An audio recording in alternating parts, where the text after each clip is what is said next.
Vamos a seguir, mis hermanos, con esta serie de mensajes hablando acerca de Hebreos capítulo 6, verso 4. Vamos a seguir exponiendo ese verso. Podríamos abordar unas cuantas verdades, pero vamos a detenernos unas semanas aquí porque hay mucho que decir. La semana pasada hablamos acerca de la iluminación. Los que una vez fueron iluminados, pero que al final se pierden para siempre. En esta mañana, mis hermanos, vamos a continuar y he titulado el mensaje de este día, los que una vez gustaron el don celestial. En esto nos vamos a concentrar. Antes de iniciar, mis hermanos, quiero hacer la siguiente pregunta. ¿Alguna vez ha tomado de esas degustaciones que promocionan en los mercados? Usted está ahí en la tienda y de pronto está una señorita detrás de un mostrador ofreciendo ricas degustaciones de jamón, quizás de queso o de algún producto. Nos acercamos, observamos, se ve rico, se ve antojable, tomamos un picadientes, ¿no? Ponemos sobre nuestras bocas y degustamos lo que están ofreciendo. Es un jamón, es un queso, no sé, pero podemos percibir el sabor de lo que están promocionando. La señorita nos pregunta, ¿qué le parece? Nosotros respondemos, delicioso. Tome este, mire. Y tomamos de otra prueba, de otro distinto queso, lo ponemos sobre nuestras bocas, degustamos. ¿Qué tal? Riquísimo. Mire, ahora tenemos también este producto. ¿Le gustaría también probarlo? A ver. Y ahí vamos. Tomamos. Yo no hago eso, yo he visto a algunos de ustedes, pero vamos, lo probamos y estamos experimentando esa degustación, ese sabor en nuestro paladar. ¿Qué tal? Casi acá nada más no falta hablar francés o italiano, molto bene, falta que hagamos eso. Pero ahí estamos disfrutando de estos productos. De pronto la señorita saca un paquete envuelto y le dice, ¿le gustaría comprar nuestro paquete nuevo de promoción? Y es cuando ahí pasamos saliva y decimos, bueno, está muy rico, pero para la otra. Pero téngalo por seguro que recomendaré sus productos, está buenísimo. Pero no lo compramos. ¿Cuántos de nosotros hemos hecho esto, mis hermanos? Tomamos estas degustaciones sin la mera intención de comprar, simplemente para probar. Eso es algo común. Afirmamos que no habíamos probado un jamón tan rico, tan de buena calidad, buen sabor. Afirmamos aún que podemos ser capaces de recomendarlo a otros. O sea, es un buen jamón, un buen sabor. Sin embargo, mis hermanos, al final no estamos dispuestos a comprarlo. No estamos dispuestos a llevarlo, a pagar su precio. Hemos tomado solamente una degustación. En nuestro sermón pasado, mis hermanos, abrimos nuestro mensaje preguntándonos lo siguiente, y es un mensaje, mis hermanos, que creo que todos ustedes deberían de volverlo a escuchar. En un momento ya estará en nuestro canal, le diré que lo compartimos para que usted lo vuelva a escuchar. Estamos respondiendo, ¿qué tan lejos puede avanzar un incrédulo sintiéndose un verdadero cristiano? Estamos tratando de responder si es posible encontrar buenos frutos, quizás aún evidencias espirituales donde realmente nunca ha habido una fe salvadora. Eso es lo que estamos tratando de analizar. Hoy continuaremos analizando estos 5 peldaños que nos muestran hasta dónde puede un incrédulo escalar sintiéndose un verdadero creyente, creyéndose a sí mismo un verdadero cristiano. Estos 5 peldaños que seguiremos exponiendo no tienen nada que ver, mis hermanos, con la obra salvadora. No tienen nada que ver con la redención, con la vida eterna. De hecho, ninguno de estos términos en cualquier otro pasaje de las Escrituras es utilizado para hacer referencia a algo acerca de la vida eterna, a algo acerca de la obra de salvación de Cristo. En ningún otro pasaje. No tiene nada que ver con la justificación, no tiene nada que ver con la santificación, no tiene nada que ver con el nuevo nacimiento de la regeneración. de los que son salvos. Estas marcas visibles en algunas personas, mis hermanos, no tienen nada que ver con la vida eterna, no tienen nada que ver con Dios, no tienen nada que ver con Cristo. El primer peldaño que analizamos fue la iluminación, porque es imposible que los que una vez fueron iluminados, no estamos hablando de creyentes que perdieron su salvación, estamos hablando de personas que se creyeron a sí mismas salvas, que creyeron que al morir iban a encontrarse con Dios. Esto significa los que una vez fueron iluminados, significa que los incrédulos son capaces de percibir con sus ojos intelectuales, o sea, con el entendimiento, algo de las verdades espirituales. Pueden entenderlas con sus ojos intelectuales, lo cual no solo les motiva a ver, sino que también esto les motiva a acercarse, a observar detenidamente estas cosas preciosas de la verdad, y después de esto aún son capaces de degustar su sabor, ponerlo sobre sus bocas y percibir el agradable deleite de las cosas espirituales. En este segundo peldaño, mis hermanos, avanzaremos un paso más arriba, sobre el cual los incrédulos pueden subir sin ser realmente salvos. Por este segundo peldaño nos referimos a gustar del don celestial. Vamos a nuestro pasaje, Hebreos capítulo 6, mis hermanos, a partir del verso 4. Porque es imposible que los que una vez fueron iluminados y gustaron del don celestial y fueron hechos partícipes del Espíritu Santo y asimismo gustaron de la buena palabra de Dios y los poderes del siglo venidero y recayeron, sean otra vez renovados para arrepentimiento, crucificando de nuevo para sí mismo al Hijo de Dios y exponiéndole a vituperio. Dice nuestro pasaje, y gustaron del don celestial. Antes de hacer una siguiente pregunta, ¿se oyen las bocinas? ¿Sí? Siento que estoy gritando, no me oigo, hablando sordo. ¿Qué es gustar, mis hermanos? Gustar es probar, es el acto de percibir sabores. Al gustar de algún buen alimento, de algún buen postre, nosotros podemos discernir de entre lo que es dulce y de lo que es amargo, de lo que es salado y quizás agrio. Por medio de gustar, podemos discernir. En las Escrituras, mis hermanos, esta palabra gustar es usada para expresar distintas verdades. No nos tomaremos el tiempo para mencionar cada una de ellas, solo me limitaré a señalar algunas que armonizan con el sentido de nuestro texto. Por ejemplo, esta palabra gustar es usada en un sentido de aprobar, en un sentido de reconocer algo que es mucho más excelente de lo que es bueno.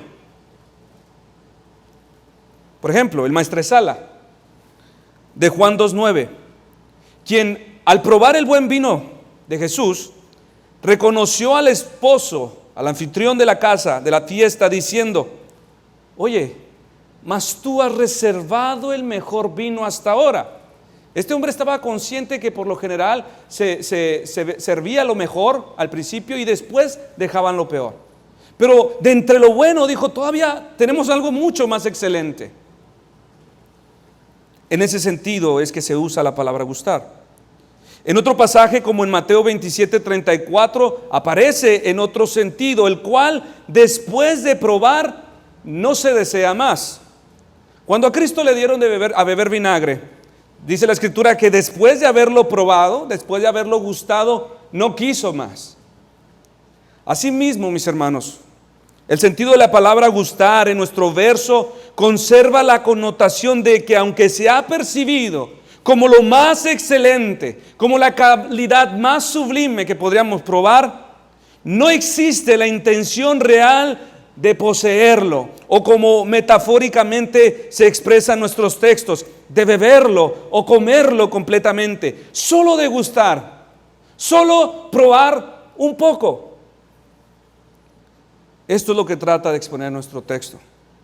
Porque es imposible que los que gustaron del don celestial y recayeron sean otra vez renovados para arrepentimiento. Uno de los ministerios del Espíritu Santo, mis hermanos, previos a la salvación, es dar a quienes no han recibido la salvación, hablando en un sentido general, dar una degustación de las bendiciones celestiales. Es uno de sus ministerios, es parte de su obra, acercar a las personas a Cristo por medio de ofrecerles degustaciones del don celestial, de las cosas preciosas concernientes a la vida eterna. Salmo 34:8, gustad y ved que es bueno Jehová. Dichoso es el hombre que en él confía. Es como si dijera: pásele, vengan, acérquense, prueban, perciban su aroma, perciban su sabor. Díganme, ¿acaso no es lo más excelente, lo más delicioso que jamás han probado? Felices serán los hombres que no solamente gustaron, sino que además de eso lo comieron, además de eso lo llevaron, además de eso lo compraron. Esta obra de parte del Espíritu es una especie de verdadera gracia, porque al poner al alcance de los hombres sus sabores, la fragancia, e invitar a degustar de su dulzura, por medio de la degustación mental a los hombres, su intención es que su apetito sea provocado. Y entonces estos no solamente quieran probar, sino quieran comer, quieran nutrirse. El Espíritu Santo puede dar degustaciones a los hombres. Puede dar degustaciones del buen sabor de las cosas espirituales, de su calidad, de su dulzura, queriendo, deseando provocar nuestro apetito. Y nos pregunta: ¿qué te parece? ¿No es acaso lo más bueno que has probado? ¿Lo quieres? ¿Lo deseas? ¿Quieres comerlo? Muchos de los judíos, muchos de los rabinos, escribas y fariseos tenían en sus bocas las dulces verdades de la salvación. Las palabras de las verdades espirituales en estos eran como una goma de menta, como una pastillita de menta. Emitían su fragancia desde sus labios, pero como solamente habían degustado, este sabor se desvanece. Y tal y como una goma de menta, estamos dispuestos a traerla en la boca por su buen sabor y por su frescura y por el agrado que los demás perciben de nuestra boca. Sin embargo, no estamos dispuestos a comerla, tal y como las gomas de mascar. Por esa razón Jesús dijo: hagan lo que ellos dicen, pero no lo que ellos hacen, en Mateo 23:3. En sus bocas tenían el sabor de la verdad, pero no habían comido la verdad. Degustar no es lo mismo que comer, mis hermanos. No es lo mismo. ¿Por qué? Si no se ha comido, la digestión del alimento es imposible. Al no haber digestión de los alimentos, el cuerpo humano no puede ser nutrido. Y al carecer de nutrientes, ¿qué pasa con el cuerpo? El cuerpo se debilita hasta morir. Llevando esto a lo espiritual, mis hermanos, en el infierno habrá muchos que probaron que las cosas espirituales era lo más bueno que había sobre la tierra. Habrá muchos que degustaron que entre las cosas más excelentes de la tierra era lo que era predicado desde un púlpito. Y no solamente las aceptaban así, sino que también aún las recomendaban. Muchos de ellos dijeron a sus hijos: no hay nada mejor para ti, mi hijo, que seguir las enseñanzas de Cristo, cuando ellos mismos no las siguieron. Habrá muchos que motivaron a sus hijos a leer la Biblia. Léela, es lo más precioso que puedes hacer por tu alma, cuando ellos mismos no la leen. Habrá muchos que enseñaron a sus hijos a orar, cuando ellos no tenían ningún deseo por orar. Muchos aprobaron que sus niños asistieran a la iglesia y jamás se opusieron pero ellos tampoco desearon estar allí. Confirmaron a otros, aconsejaron a otros. Deberías de orar. Deberíamos de poner estas cosas en oración, cuando la verdad jamás oraron. Todos estos, mis hermanos, simplemente gustaron del don celestial. ¿Pero qué fue lo que gustaron? Lo acabo de decir. Dice nuestro verso, el don celestial. ¿A qué se refiere la Escritura por don celestial? En Juan 4:10 Jesús dijo a la mujer en el pozo de Jacob: si conocieras el don de Dios, ¿y quién es el que te dice dame de beber? Tú le pedirías y Él te daría agua viva. Jesús estaba hablando del don de la salvación, del agua viva que al beberla puede llevar a los hombres a tener la vida eterna. En Galilea, poco tiempo después, Jesús dijo en Juan 6:48, a partir del verso 48, yo soy el pan de vida.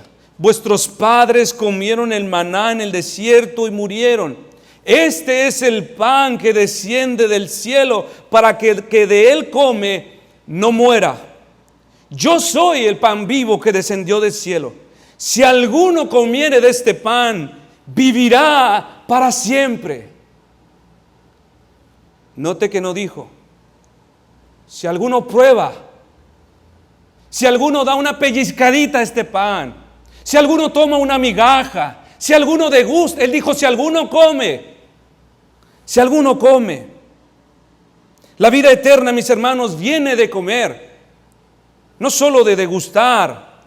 El don de la salvación viene de beber, no solo de humedecer nuestros labios.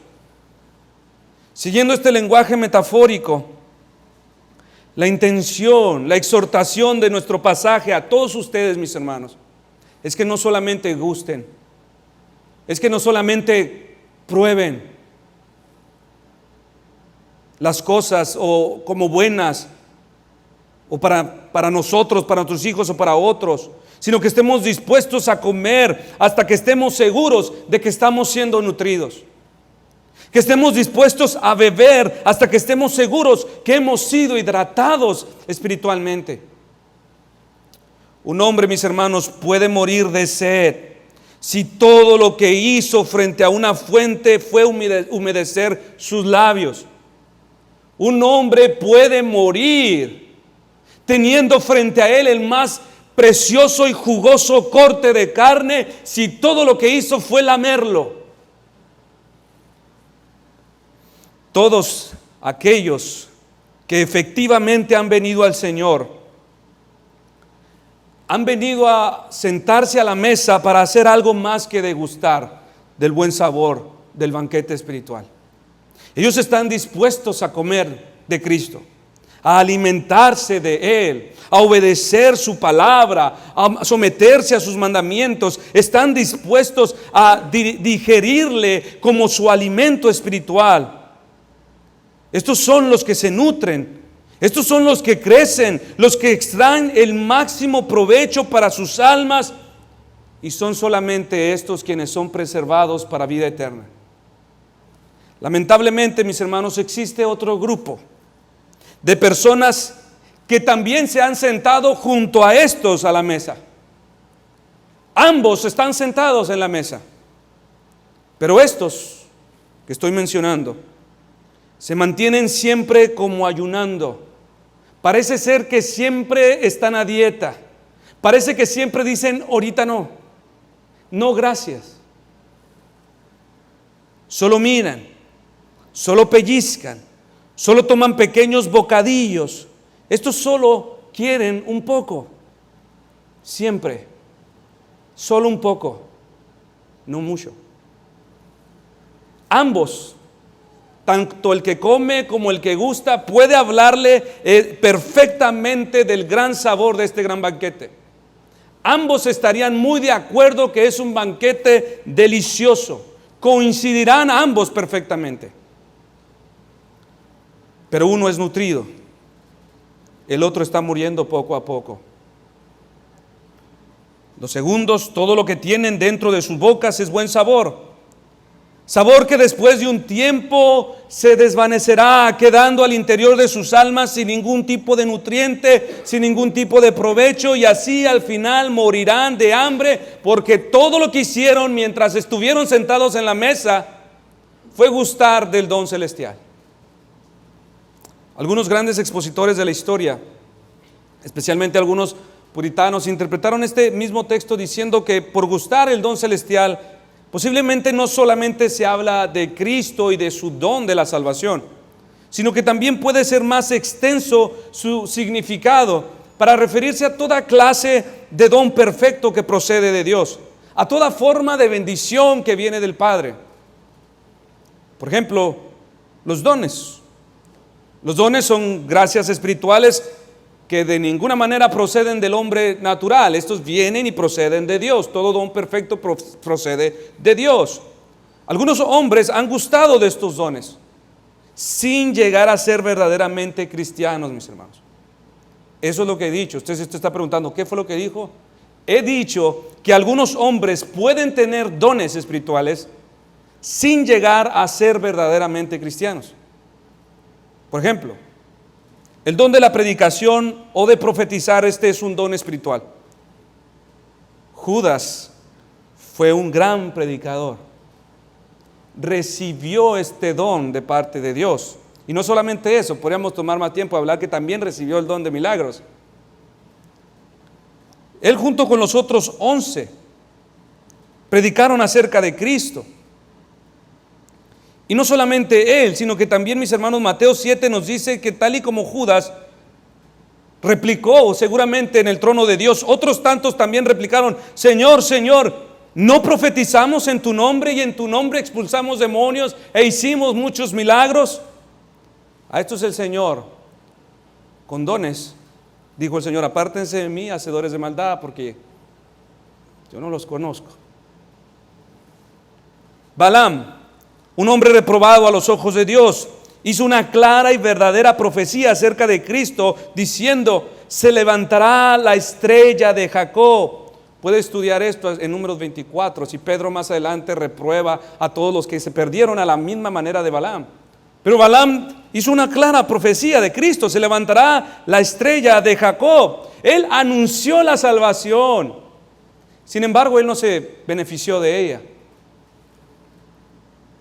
¿Hasta dónde pueden subir los incrédulos, mis hermanos, en la escalera de la salvación? La Biblia no niega que los incrédulos pueden recibir dones a pesar de no haber recibido salvación. Pueden escalar aún más alto. Estas son pruebas, mis hermanos, irrefutables, que comprueban que los dones no solamente son conferidos a los verdaderos creyentes, sino también a los incrédulos, como estos que acabamos de mencionar. Ahora, si quisiéramos, podríamos extendernos también. Tenemos muchísimos otros ejemplos de hombres que recibieron los dones de milagros, sin embargo, fueron simplemente instrumentos en las manos del Señor. Judas fue uno de ellos también. Pero regresando al ejemplo del don de la profecía o de la predicación, mis hermanos, esto no es nada abstracto, esto no es nada oculto. Nosotros sabemos que en la realidad de nuestros días, mis hermanos, existen muchos falsos maestros, falsos profetas en nuestro tiempo. Y siendo honesto, muchos de ellos, mis hermanos, tienen mejores habilidades de enseñanza que cualquiera de nosotros. Juntos, yo y el pastor, no les ganamos. Tienen mejores habilidades, tienen mejor dialéctica, tienen mejor articulación de palabras, mayor retención de datos, mayor información, una gran memoria, y nos superan con ese don que han recibido. Mayores y más grandes ministerios, mucho más que un santo y verdadero creyente, dotado igualmente con el don de la enseñanza. No solamente la Biblia afirma estas cosas, mis hermanos, sino también la experiencia. La experiencia confirma esta verdad. Muchos creyentes, si usted lo sabe, al ganar mayor discernimiento, salen de movimientos heréticos. Salen de agrupaciones donde ahora saben que se predica pura herejía. Pero al cabo de algún tiempo comienzan a cuestionar la sinceridad de su salvación. Tienen dudas. ¿Por qué? Porque ellos saben que, o atribuyen el momento de su conversión, cuando tal persona predicó tal sermón, Yo estoy seguro que fue a través de esa palabra que yo vine a los pies de Cristo. Sin embargo, ahora que ha pasado el tiempo y he cobrado discernimiento, sé que estaba en un lugar falso. Y ahora también ha sucedido otra cosa, que la persona que predicó ese mensaje ahora está involucrado en toda forma y clase de inmoralidad y de pecado y de corrupción. Y nos hemos dado cuenta todos que es un lobo, que fue un lobo amante de lo suyo, amante del dinero, del poder. Y ellos se preguntarán, ¿será posible que sea yo salvo cuando me convertí en la predicación de ese hombre quien ahora abiertamente es un lobo? Muchos se preguntarán de eso. ¿Será posible? Recuerda a Elías, un siervo del Señor, aislado y escondido en un lugar apartado de la sociedad, privado de todo buen alimento junto al arroyo de Querit. Allí tenía Dios a una de sus ovejas, en un lugar desierto. ¿Fue impedimento para Dios? Se turbó Dios pensando, ahora ¿cómo cuidaré de mi siervo Elías, a quien amo? Si no tengo por ahí a un buen cristiano dotado con dones para que haga mi voluntad y bendiga a mi siervo. ¿Qué fue lo que hizo?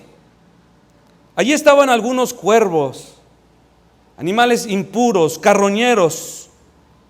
Y Dios mandó a estos cuervos a llevar carne limpia y pan limpio para Elías, su siervo.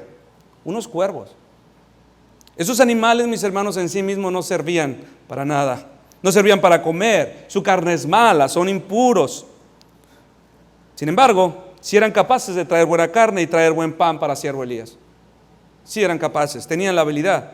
Así, mis hermanos, Dios en muchos movimientos abiertamente heréticos, dentro de esas agrupaciones, tiene pueblo.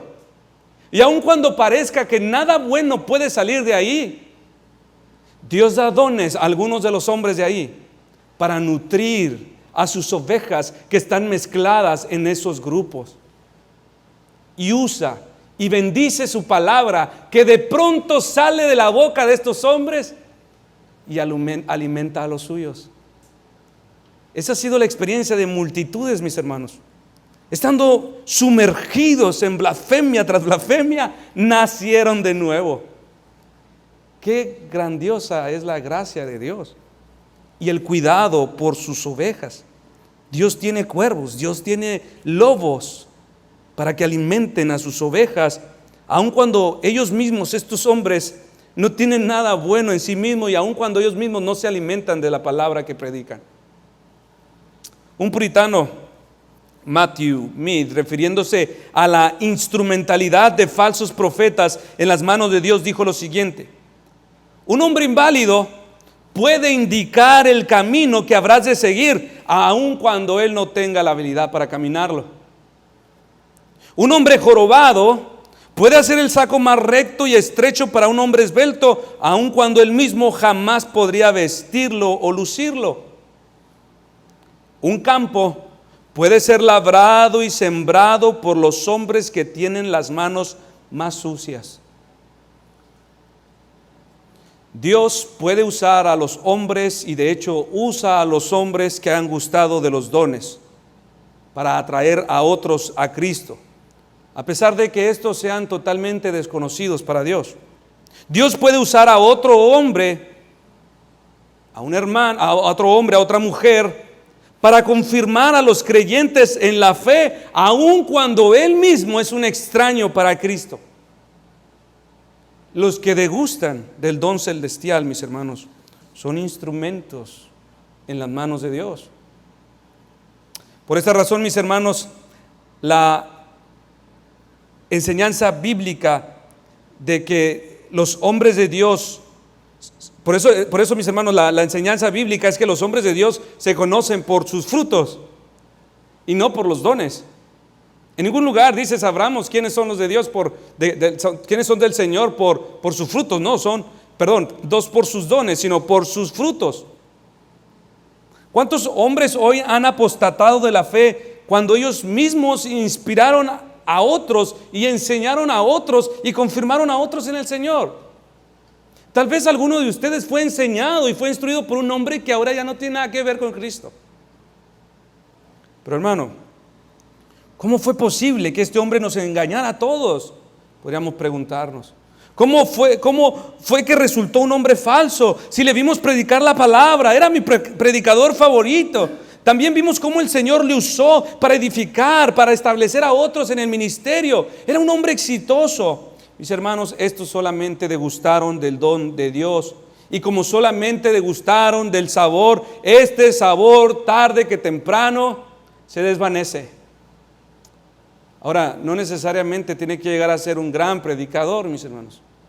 Simplemente hay muchos en las iglesias, en las bancas de las iglesias, que degustan del buen sabor del don celestial. Pero como es solamente una degustación, todo lo que tienen, solamente dele tiempo, cuando el mal aliento de sus bocas volverá a resurgir. Jesús, hablando de los que entierran sus dones, dijo en Mateo 25, del 28 al 30: por tanto, quitadle el talento y dáselo al que tiene los 10 talentos. Porque todo el que tiene más se le dará y tendrá en abundancia, pero el que no tiene, aún lo que no tiene se le quitará. Y al siervo inútil echadlo en las tinieblas de afuera, allí será el llanto y el crujir de dientes. Tenía un talento este hombre que fue lanzado al lago de infierno, sí, pero le fue quitado, se desvaneció. Así que hay algo muy peligroso, mis hermanos, en confiar en los dones de los hombres. Pero hay algo muy peligroso, especialmente confiar en nuestros dones. Muchos hombres confían en sus dones. Muchas mujeres confían en sus dones. Los toman como la evidencia de su salvación. Pero los dones, mis hermanos, no hacen lo que solo la gracia puede hacer. Estamos hablando totalmente de cosas distintas. Los dones pueden hacer de un hombre un erudito, pero la gracia hace a un hombre un verdadero creyente. Los dones no pueden cambiar el corazón. La gracia sí. Los dones pueden enriquecernos delante de los hombres, pero la gracia nos enriquece delante de Dios. Nuestros dones pueden beneficiar a otros, pero la gracia nos beneficia a nosotros. Los dones pueden ser quitados, mas la gracia es dada una vez y para siempre y jamás será quitada. Ahora le pregunto, mis hermanos, ¿qué prefieres? ¿Dones o gracia? De ninguna manera, mis hermanos, estoy despreciando los dones que Dios nos da. Solo digo que no es lo que debe de ser buscado primero. No es lo más excelente. Pues aun cuando sabemos que los dones son buenos para nosotros, la gracia es mucho mejor. Un hombre con los más grandes dones puede perderse eternamente en el infierno. Pero otro, con el más pequeño y diminuta gracia que esté sobre él, que procede de Dios, puede salvarse eternamente por la gracia más pequeña que Dios le haya concedido. Mateo 15, de 21 al 28, saliendo Jesús de allí, se fue a la región de Tiro y de Sidón. Y he aquí una mujer cananea que había salido de aquella región clamaba diciéndole: Señor, hijo de David, ten misericordia de mí. Mi hija es gravemente atormentada por un demonio. Pero Jesús no le respondió palabra. Entonces, acercándose sus discípulos, le rogaron diciendo: despídela, pues da voces tras nosotros. Él respondiendo dijo: no soy enviado sino a las ovejas perdidas de la casa de Israel. Entonces ella vino y se postró ante él diciendo: Señor, socórreme. Respondió él y dijo: no está bien tomar el pan de los hijos y echarlo a los perrillos. Y ella dijo: sí, Señor, pero aún los perrillos comen de las migajas que caen de la mesa de sus amos. Entonces respondiendo Jesús dijo: oh mujer, grande es tu fe, hágase contigo como quieres. Y su hija fue sanada desde aquella hora. ¿Qué encontró esa mujer? Una migaja de gracia. Ella pudo haber dicho: Señor, dame el don de la sanación para sanar a mi hija. Ella reconoció que había algo mucho más precioso y excelente de parte de Cristo, y esa es una migaja de su gracia, y para ella fue suficiente. No pidió más. Ahora, mis hermanos, quiero ser un poco más personal antes de cerrar mi mensaje. Pregunto, ¿cómo se ven el solo gustar de este don de salvación que al principio mencionamos en la vida de aquellos que no han comido? ¿Cómo puedo saber yo si realmente he comido del pan espiritual y no solo que lo he degustado? Para responder a estas preguntas, mis hermanos, primeramente diré que los hombres, al serles exhibidos el gran don celestial, como decíamos, perciben algo de su excelencia, perciben algo de la excelencia de Cristo y de su salvación, lo suficiente para ser convencidos de esta verdad, convencidos de que no hay nada mejor para ellos que esto. Y aún puede estas cosas llevarlos a experimentar reales gracias espirituales. Por ejemplo, un hombre o una mujer, al serles presentado tal don celestial, al interior de sus conciencias pueden ser afectados poderosamente, a tal punto que pueden experimentar una fuerte convicción de sus pecados. Tal puede ser esta convicción que aún podría hacerlos llorar, lamentarse de su condición de pecador, sin llegar a ser realmente cristianos. Tal hizo Esaú. Esaú, después de haber vendido su primogenitura, se dio cuenta de su pecado, lamentó lo que hizo y lloró con lágrimas. Dice Hebreos 12:17, dice acerca de él: porque ya sabéis que aún después, deseando heredar la bendición, fue desechado y no hubo oportunidad para el arrepentimiento, aunque la procuró con lágrimas. Algunos de ustedes, mis hermanos, podrían llorar por sus pecados sin ser necesariamente la obra del Espíritu Santo en sus corazones, sino simplemente una degustación del don celestial que los ha convictado de pecado. ¿Cómo discierno si este es mi caso? ¿Tomas la convicción de tu pecado como la prueba segura de tu salvación? O sea, miras a este dolor que experimentas y desde allí dices: verdaderamente yo soy creyente. Me duelo por mis pecados. Lloro cada vez que peco. Déjame desengañarte, mis hermanos. Déjame arruinarte tu consuelo. Tu arrepentimiento no lava ninguno de tus pecados. Tus lágrimas de ninguna manera pueden lavar el más pequeño de ellos. No es sobre el arrepentimiento, no es sobre el corazón contristado donde tú debes poner tu confianza. No es en estas cosas donde debes de descansar. Si el Espíritu Santo está dentro de ti, no te va a llevar a descansar en estas, vamos a decir, emociones espirituales. No te va a llevar ahí. Te llevará a Cristo. Muchos toman la convicción de su pecado como la evidencia segura de su conversión, como la evidencia que garantiza que sus almas están bien. Pero al final están descansando en sus convicciones y no en Cristo. Los que gustan igualmente se lamentan por sus pecados, lloran por sus pecados, pero no por la maldad del pecado en sí, sino por el mal. Bueno, esta es otra historia que podríamos agregar a lo que estamos diciendo, sino por el mal que también les causa a ellos. Vergüenza, pérdida, problemas. Esta sería una razón. Si tú te consuelas en tus convicciones acerca del pecado, debes saber, mi hermano o mi hermana, si estoy hablando de ti, te consuelas al ver tus convicciones de dolor, esa angustia interna a causa del pecado, y de ahí derivas tu consuelo.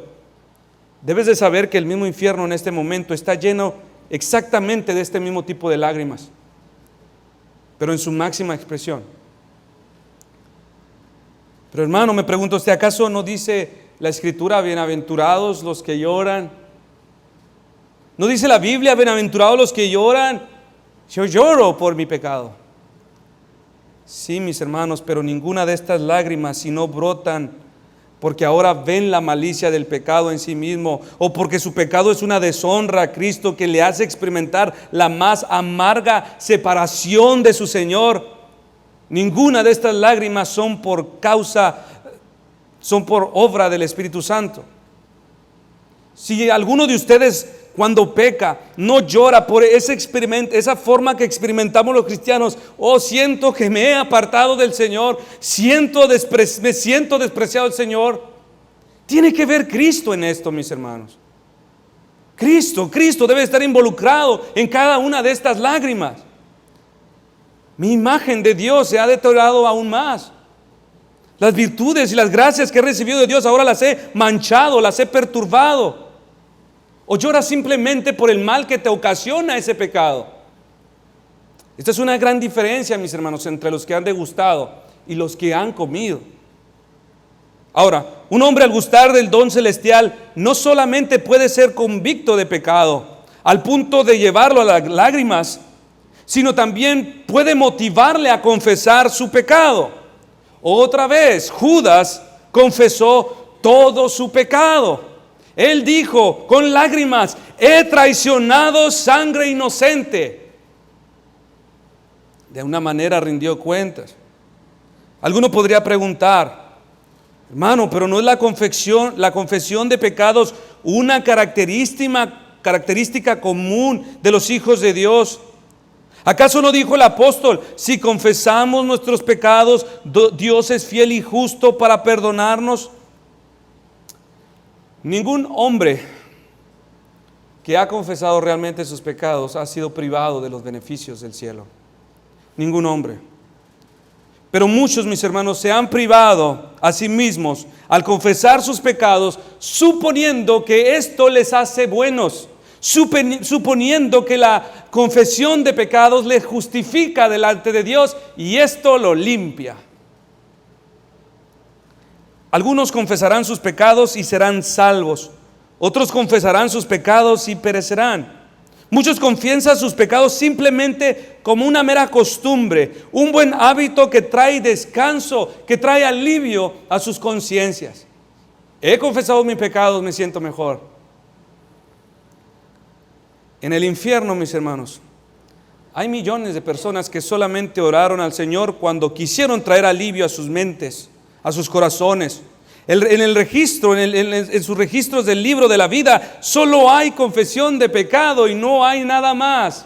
Solamente buscaron al Señor cuando habían pecado y pidieron perdón. De estos el infierno está lleno.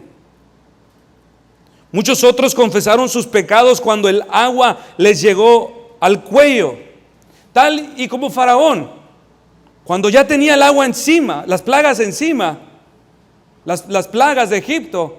Él confesó su pecado y reconoció que Dios es justo y él y su pueblo pecador.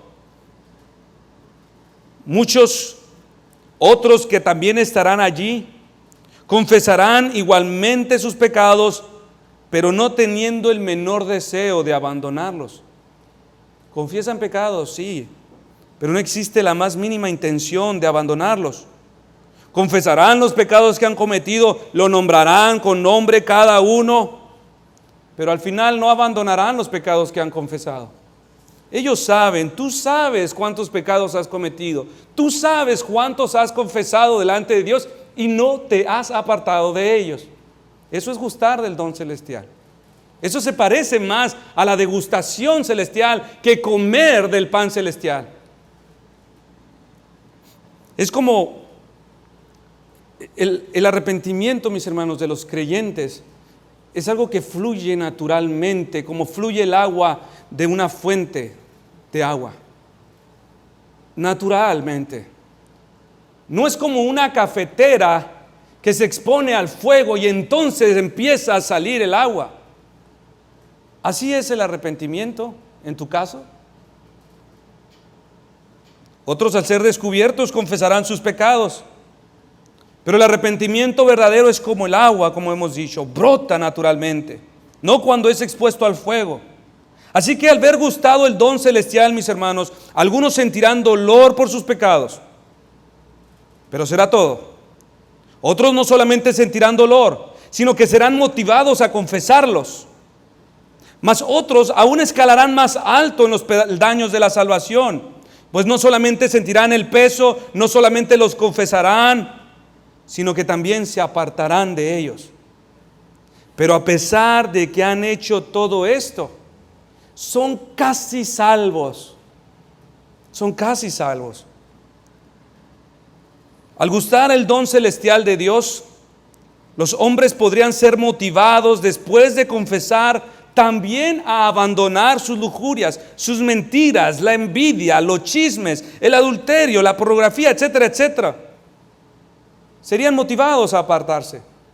Ahora, quizás usted diga, hermano, esto que está diciendo parece una contradicción. Pues en la Biblia, Proverbios 28:13 dice: el que encubre sus pecados no prosperará, mas el que los confiesa y se aparta alcanzará misericordia. Sí, esto es verdad. Y de eso no tenga la menor duda, mis hermanos. Pero debe saber que hay una línea muy delgadita entre los que se apartan y hallan misericordia, y entre los que se apartan y son condenados eternamente. Hay una línea muy delgadita. ¿Qué quiero decir con esto? Esta porción de las Escrituras se refiere al que lo abandona de raíz, el que abandona toda forma de pecado. O sea, muchos se apartan de sus pecados visibles, pero conservan secretos, conservan pecados secretos. Es como un hombre, mira, me he curado de la herida de mi brazo, ¿te acuerdas? Pero no se curaron de un tumor interno que está creciendo adentro de ellos. Y tarde que temprano ese tumor terminará con ellos. O también un hombre puede abandonar un pecado en específico para sustituirlo por otro. O abandonar solamente los pecados grandes y escandalosos para quedarse solamente con unos que son respetables, con unos que son pequeños. Los hombres que gustan del don celestial pueden abandonar el pecado de una de estas maneras, pero no se apartan como aquel que abandona toda forma de pecado. Es como, imagine que de pronto se está encendiendo su casa, mis hermanos. La pérdida es eminente y usted ve su casa que ha comenzado a encenderse. Quizás ya no pueda rescatar la cocina integral que le costó miles de pesos. Quizás no pueda rescatar la recámara preciosa que le regaló a su esposa. Quizás no pueda rescatar de eso, pero tal vez pueda rescatar algunas cositas y retenerlas. Así han hecho algunos de ustedes, mis hermanos, cuando se han apartado de sus pecados. ¿Has hecho tú lo mismo?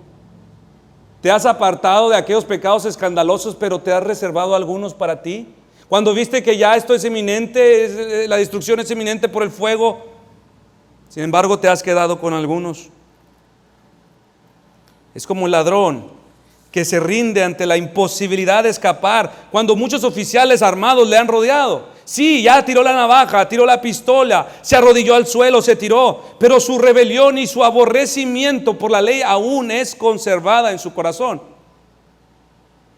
Un hombre puede abandonar ciertos pecados en su vida, pero aún retener un amor por él.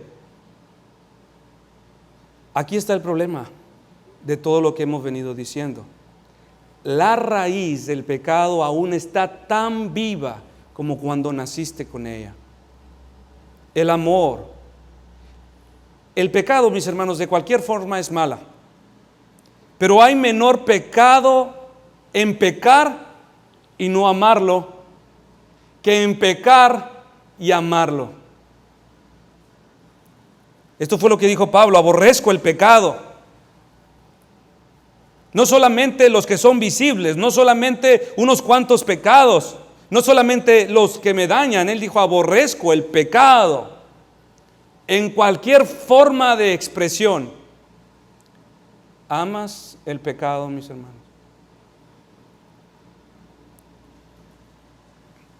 Algunos, al quebrantarse por su pecado, y no solo eso, confesar a Dios sus pecados y después abandonar a la forma que lo hemos dicho sus pecados, se consolarán creyendo que sobre ellos reposa la marca irrefutable de los hijos de Dios. Pero, mis hermanos, esto no es ninguna prueba segura de haber hallado gracia delante de Dios. La obra del Espíritu Santo en nosotros de ninguna manera, y escúchelo y entiéndalo, y si esto es todo lo que quiere guardar del sermón, por favor, guárdelo en su corazón. De ninguna manera nos llevará a confiar en nuestros dones. De ninguna manera nos llevará a confiar en estas gracias espirituales externas. Más allá de todo esto, nos llevará a confiar solamente en Cristo. Cuando la duda viene, cuando la confusión de si soy verdaderamente salvo, Él te dirá: has confiado en Jesús. No volteará hacia ti y te dirá: mira, acuérdate que tú llorabas, acuérdate lo que eras y ahora lo que eres. Eso no es la obra del Espíritu Santo. Él dirá: es por Él. Sí, has llorado, pero sabes que hay otras personas que han llorado mucho más fuerte que tú. Y si lo comparas, dirás que no te has arrepentido, pero es por Él. Es por Él. Así son los que gustan del don celestial, mis hermanos. Todo esto que hemos mencionado de ninguna manera es comer. Vamos a hablar mucho más de esto. He abordado solamente unos puntos, no quiero saturarlos con información. Esto es solamente probar algo de las realidades espirituales. Este es el sabor externo que se produce en aquellos que han gustado el don celestial, mis hermanos. Te pregunto, he hablado de ti. ¿Te has dado cuenta que todo lo que tienes de Cristo es simplemente una degustación de su dulce sabor?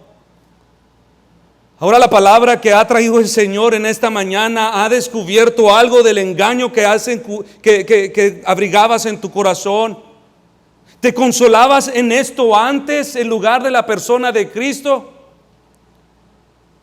¿Tienes temor de pensar que ahora toda tu vida cristiana es solamente una degustación de Cristo? Solo un poco. Solamente he dado una probadita al Señor, pero no he querido comer completamente, no me he querido rendir completamente. Solamente te digo, mis hermanos, que si sigues así morirás eternamente. Gustar nos traerá beneficios temporales, sí, muy buenos beneficios temporales, pero nunca jamás podrá traernos beneficios eternos. Pon en una balanza. Qué ironía, mis hermanos, mi hermana.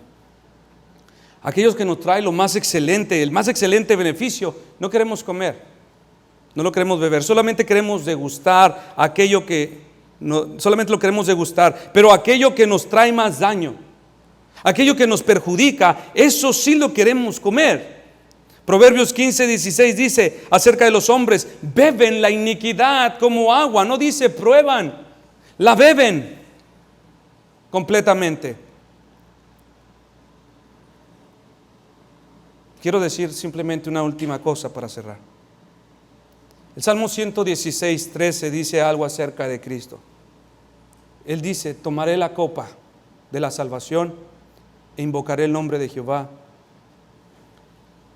Jesús, pudiendo degustar solo el sabor de la ira de Dios, estuvo dispuesto a beberla completamente, mis hermanos. La copa que se le había servido, estuvo dispuesto a tomarla. Si Él hubiera hecho tal y como nosotros, solamente haber dado un pequeño sorbo a esa copa, mis hermanos, solamente haber dado un sorbo a esa copa amarga, tú y yo no tuviéramos ninguna esperanza. Pero Él estuvo dispuesta a beberla. Y ahora hay posibilidad de ser perdonados. Él estuvo dispuesto a beber la copa completamente. Él fue afectado totalmente, externamente y al interior de su alma. Y dice Hebreos 2:9 que también gustó la muerte por todos. Solo así el don de la salvación puede venir a los hombres. Solamente así la gracia puede ser conferida a pecadores, cristianos confundidos, personas que se creen creyentes y que están degustando solamente del don celestial. Y yo te digo, tal y como aquella mujer vino, mi hermana: Señor, tan solo una migaja de tu gracia que caiga sobre mí y me será suficiente. Esta salvación, mis hermanos, se nos ha servido como un gran banquete a la mesa. Y su llamado es: coman, sacien sus almas. Basta de probar, basta de solamente percibir su aroma. Esto es deshonroso. Y esto es temporal. Su sabor, tarde que temprano, se desvanece. Confíen, mis hermanos, no a medias, completamente en el Señor. Si ahora usted sabe que estaba confiando en algunas de estas experiencias espirituales internas, basta de hacer eso y confía solamente en Cristo. Él es el que ha pagado por tus pecados. Es su sangre la única que puede lavar tus crímenes, no tus emociones, no tus dones. Confía en Cristo. Apártense totalmente de pecado, mis hermanos. No solamente de unos, no solamente de los grandes, de toda forma de pecado, y serás salvo. Pongámonos de pie, mis hermanos, y vamos a orar, y después nos vamos a despedir cantando y cerrar este tiempo.